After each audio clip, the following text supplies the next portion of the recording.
Hola, bienvenidos al informativo de Magnífica TV, dedicado a ofrecer las noticias más relevantes de la Iglesia Católica. Hoy es miércoles 21 de septiembre del 2016 y estos son nuestros titulares. Los obispos de Buenos Aires han publicado un documento en el que se recogen algunos de los casos de los divorciados vueltos a casar pueden comulgar. El Papa ha avalado dicha propuesta.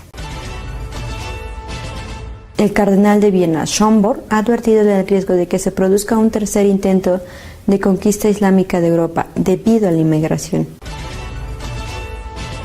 Los obispos de Nueva Zelanda han pedido a los colegios católicos que simplemente sean católicos. Les han recordado que su misión es educar y evangelizar. El Papa ha concedido a la diócesis de Ávila celebrar un jubileo en honor de Santa Teresa cada año, en que su fiesta coincida en domingo. El exorcista más famoso y eficaz, el Padre Amor, ha fallecido esta semana. Tenía 91 años y había realizado miles de exorcismos. Los obispos de Buenos Aires han publicado una interpretación al Amoris Laetitia, permitiéndoles, en algunos casos excepcionales, la comunión de los divorciados vueltos a casar. El Papa ha aprobado dicha interpretación.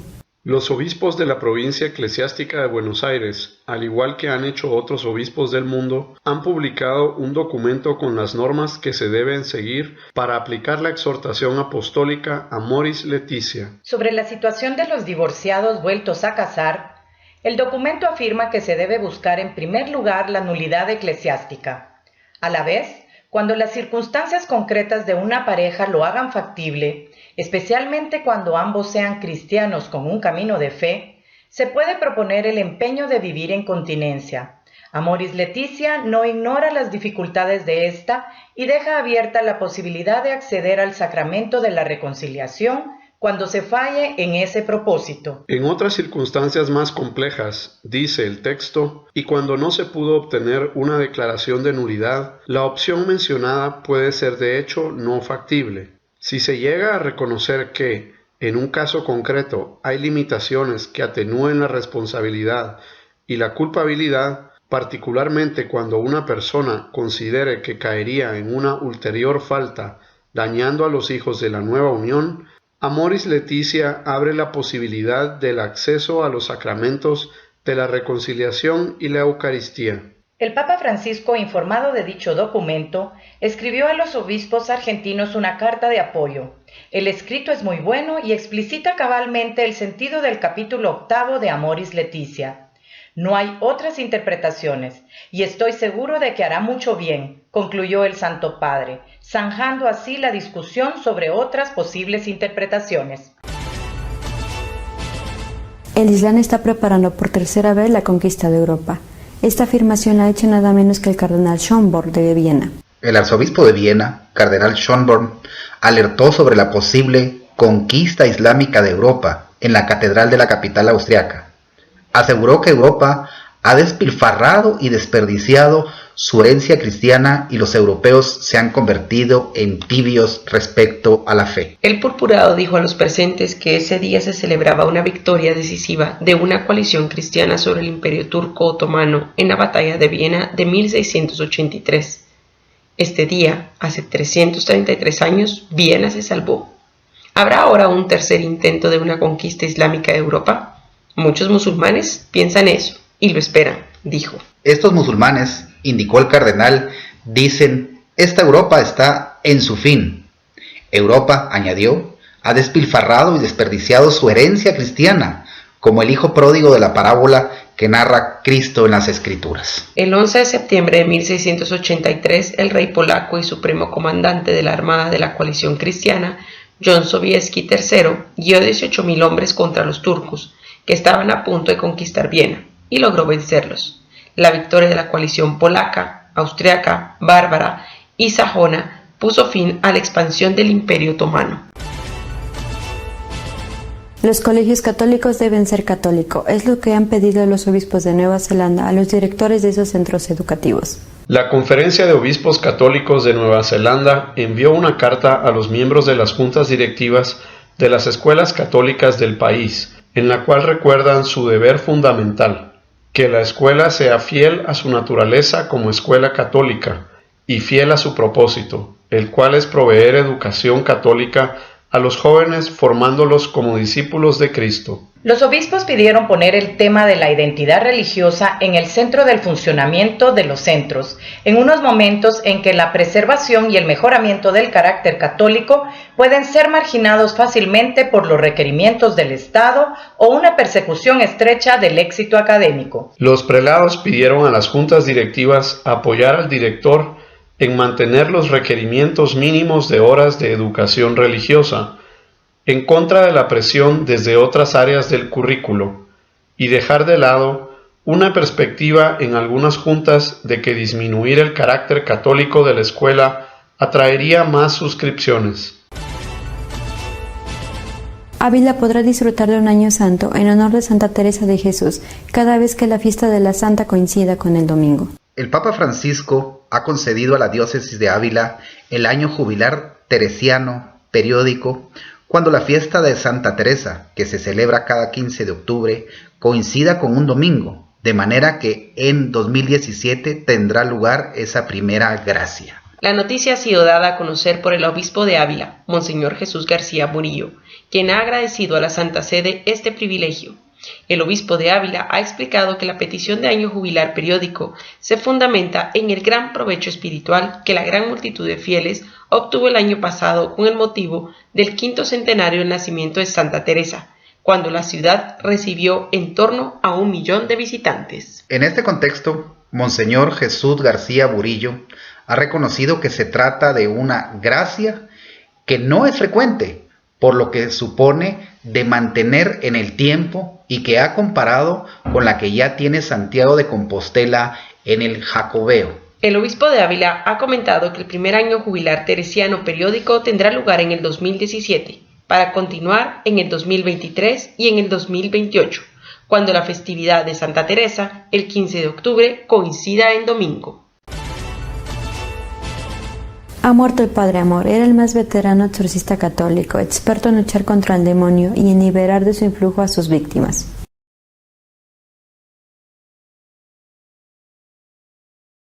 El sacerdote y exorcista Gabriel Amort falleció el 16 de septiembre a los 91 años. El presbítero estaba ingresado desde hace semanas en el hospital de la Fundación Santa Lucía de Roma debido a problemas pulmonares. A lo largo de su vida participó en miles de exorcismos. Nacido en 1925 en Módena, Italia, Gabriel Amort se unió a la Sociedad de San Pablo en 1947 y se ordenó como sacerdote en 1951. En 1985 fue nombrado exorcista de la diócesis de Roma. Fue fundador en 1990 de la Asociación Internacional de Exorcistas, organización que presidió hasta su retiro en el año 2000. Autor de muchos libros, articulista habitual en publicaciones católicas, también colaboró con Radio María Italia. Nuestro editorial de esta semana está dedicado a comentar la posibilidad de que en casos excepcionales los divorciados vueltos a casar puedan comulgar. El Santo Padre acaba de enviar una carta a los obispos de la provincia eclesiástica de Buenos Aires, a la que él perteneció cuando era arzobispo de la capital argentina, dando por válida la interpretación que esos obispos acaban de hacer pública sobre la Amoris Laetitia. En esa interpretación de los obispos argentinos se dice que primero hay que el divorciado que está vuelto a casar sin haber conseguido la nulidad matrimonial tiene que hacer todo lo posible por vivir en castidad. En el caso de que eso no le fuera posible, dice el documento de los obispos argentinos, y en el caso de que se hubieran agotado todas las opciones para intentar conseguir la nulidad matrimonial y en el caso de que si se produjera la separación de ese segundo matrimonio, el divorcio, se estaría introduciendo un mal mayor, por ejemplo, para los hijos, en ese caso, dicen los obispos argentinos, se podría pensar, repito, caso por caso, a nivel excepcional, estudiándolo con el sacerdote, haciendo un discernimiento, se podría pensar en que esa persona puede acceder al sacramento de la reconciliación y al sacramento de la Eucaristía. El Papa ha mandado un mensaje a los obispos de la provincia de Buenos Aires diciéndole que está de acuerdo con esa interpretación de la Amoris Laetitia, más aún añadiendo que esa interpretación es la única posible. Por tanto, el Papa interviene, aunque no es un documento oficial pontificio, sí que es un documento del Papa, es una carta auténtica del Papa, zanjando la cuestión a propósito de las interpretaciones de esa exhortación apostólica. Cuando se publicó, hace ya unos meses, dije que el discernimiento, es decir, ver caso por caso, teniendo en cuenta todas estas circunstancias, es algo que se ha hecho siempre en la Iglesia. No es ninguna novedad, y puse algunos ejemplos. Para que haya pecado tiene que haber materia grave, tiene que haber conocimiento, es decir, saber que eso es un pecado, y tiene que haber libertad. Eso es la más clásica moral católica. Tiene que haber esas tres condiciones para que se cometa un pecado mortal. Si no hay un pecado mortal, por supuesto, la persona puede confesar de otros pecados porque ese no lo ha cometido y comulgar. No hay ningún problema. Eso es, repito, la moral clásica. Las excepciones se tienen que aplicar en función no de la misericordia, sino en función de la justicia. No ha habido pecado, entonces puede comulgar. Si hay pecado, no puede comulgar. Es decir, nadie puede comulgar en pecado mortal.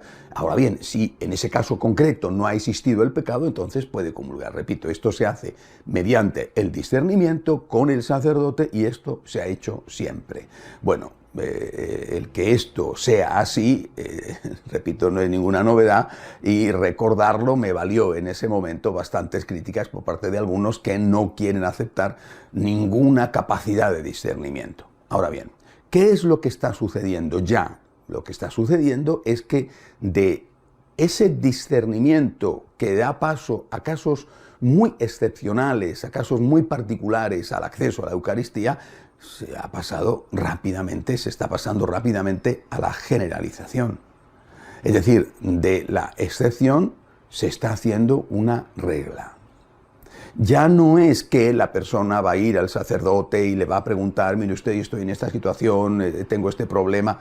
Ahora mismo ya lo que está ocurriendo es que cada uno decide por sí mismo sin necesidad de consultar con nadie. No hay discernimiento ninguno.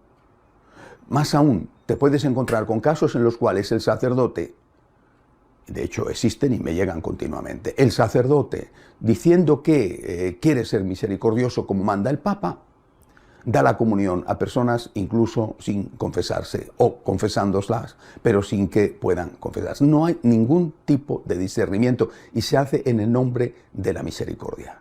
Es decir, en el nombre de la misericordia se está yendo contra el Dios de la misericordia y contra los derechos del Dios de la misericordia. Derechos establecidos por el propio Dios, llenos de justicia y sentido común, que son que no se puede comulgar en pecado mortal. Le digo a usted, vamos a ver, este caso concreto, no existe el pecado, entonces puede comulgar. Ahora, es un caso excepcional. Van a ser contados los que puedan aplicarse, acogerse a esas situaciones, a esas circunstancias. Contados. Hoy lo que está pasando ya es otra cosa. Y si esto está pasando ya ahora, temo que el futuro vaya a ser muchísimo peor. Es decir, lo que está ya y lo que se ve venir en el horizonte es la disolución de la moral católica. No solamente de la moral sexual, sino de toda la moral. Porque, vamos a ver, si en la práctica cada uno está decidiendo por sí mismo, en función muchas veces de su simple comodidad, que puede comulgar porque sus circunstancias se lo permiten, estamos introduciendo la moral de situación, la moral de circunstancias dentro de la Iglesia, estamos introduciendo el relativismo dentro de la Iglesia, y no tardará mucho en convertirse ese relativismo en dictadura del relativismo dentro de la Iglesia. Es decir, aquel que no esté dispuesto a hacer eso será maltratado, porque ya, de hecho, estamos siendo maltratados.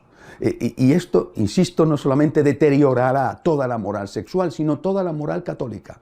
¿Por qué el divorciado vuelto a casar, que dice que él tiene esas circunstancias sin haber consultado con nadie, sin haber ni siquiera intentado la nulidad matrimonial? ¿Por qué ese puede comulgar y no puede comulgar el que convive sin casarse? Por los mismos motivos. ¿Por qué no puede comulgar entonces el que tiene una relación sin necesidad de convivencia con un chico, con una chica, y que se quieren y que tienen relaciones? ¿Por qué no van a poder comulgar? Cada uno va a coger sus circunstancias y sin consulta con nadie, sin tomárselo en serio, va a esgrimirlas para justificar su comportamiento. ¿Y por qué no pueden hacerlo entonces? por ejemplo, los homosexuales que conviven? ¿Por qué motivo a ellos no? ¿Y por qué motivo no van a poder hacerlo los que un día tienen una caída y se van con una prostituta? ¿Y por qué motivo el resto de la moral católica? El que roba, el que mata, el que miente, el que calumnia. Es decir, desde el momento en que introducimos la moral de situación, el relativismo, dentro de la Iglesia, las excepciones se convierten en regla. Y a pesar de que la cosa teóricamente esté clara, porque estoy seguro de que el Papa no pretende eso, de hecho lo dice con toda claridad en Amoris Laetitia, que eso no se puede hacer, estoy seguro de que a pesar de eso, esto es lo que va a ocurrir, esto es lo que ya está ocurriendo y lo que va a ocurrir cada vez más en el futuro. Me parece una situación realmente grave y peligrosa. No, insisto, porque no se puedan tener excepciones, no en nombre de la misericordia. En nombre de la misericordia no se puede decir a nadie, usted no puede comulgar, pero yo le doy a usted la comunión. En nombre de la misericordia, lo que hay que hacer es defender en primer lugar la misericordia que le debemos a Dios, es decir, los derechos de Dios. Es en nombre de la justicia. Usted realmente no cumple en su situación las tres condiciones para que estar en pecado mortal y por lo tanto usted no está en pecado mortal, usted puede comulgar. Repito, esto ha ocurrido toda la vida se ha hecho en el confesionario, toda la vida se ha hecho discernimiento. El problema es que ahora, en nombre de la misericordia, se introduce de tal manera o se amplía de tal manera el capítulo de las excepciones que cada uno va a hacer con su conciencia lo que quiera, es decir, que se va a introducir. Primero se va a introducir la moral de situación y después se va a introducir a toda vela y con toda la fuerza el relativismo en la Iglesia. Más aún, vuelvo a repetir, los que insistimos en que las excepciones pueden ser válidas en casos contadísimos, los que insistimos en que hay que defender la moral y la objetividad de la moral, ya estamos empezando a sufrir las consecuencias de la dictadura del relativismo porque somos continuamente insultados, nos dicen que no tenemos misericordia, nos dicen que no somos sacerdotes del Jesucristo de la misericordia, nos dicen que somos unos fariseos, que somos unos hipócritas, es decir, estamos ya siendo perseguidos y acosados en la Iglesia porque estos insultos y otras cosas que vienen después como consecuencia, estos insultos son ya persecución. Creo que, repito, insisto, que esto no es lo que quiere el Papa, que una cosa es aceptar, como se ha hecho siempre, el discernimiento en un caso concreto, lo dicen los obispos argentinos, la persona que ha intentado la castidad y no lo puede conseguir, la persona que ha agotado todas las vías para la nulidad, la persona que es consciente de que si se divorcia va a ocurrir un mal mayor sobre esa misma persona o sus hijos. Es decir, casos muy específicos, nunca se ha dicho otra cosa. Bueno, pero ahora estamos ya en otra situación. Ahora estamos en que de la excepción se ha pasado a la regla. Y los que advertimos sobre el gravísimo peligro de la destrucción de toda la moral católica, de toda y no solo de la moral sexual, estamos ya siendo perseguidos dentro de la Iglesia porque nos están acusando de ser sacerdotes sin misericordia, de no ser sacerdotes de Jesucristo. Y esta es la mayor acusación y el mayor insulto que nos pueden estar haciendo. Hasta la semana que viene, si Dios quiere. Si desean estar al día de lo que va sucediendo en la Iglesia, lo pueden hacer a través de nuestra página web de noticias www.católicosonline.org. Hasta la semana que viene, si Dios quiere.